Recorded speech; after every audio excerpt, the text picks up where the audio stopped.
Kumbaga, ang implementing agency nito ay DOJ. Ano ho, yun po yun eh. Sila ang implementing agency.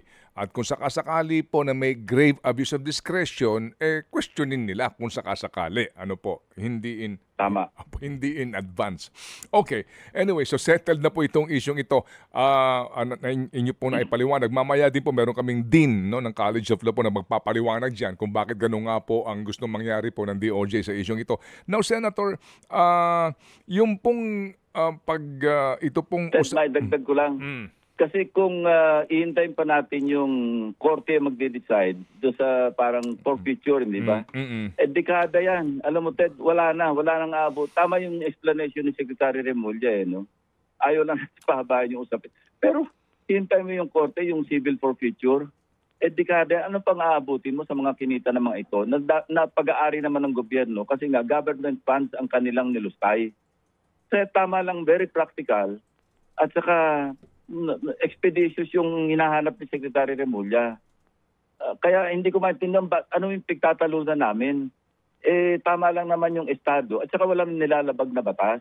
Yung sinasabi ni Senator Marcoleta na wala sa batas, wala nga.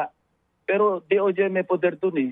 Ano bang pakialam namin kung ano yung pamantayan ng DOJ para ma-admit ang isang testigo o isang akusado man o testigo sa Witness Protection Program? Wala kaming pakialam dun.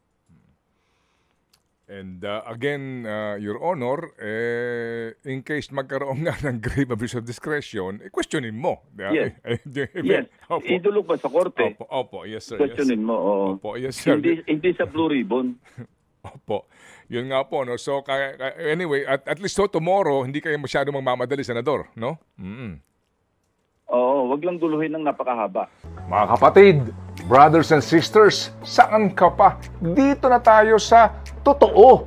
Dito na tayo sa True FM. Mga kapatid, mag-subscribe and follow po kayo sa social media accounts ng True Network PH. Yan po kami. Hanapin nyo lang True Network PH, Facebook, Instagram, YouTube, TikTok, and podcast.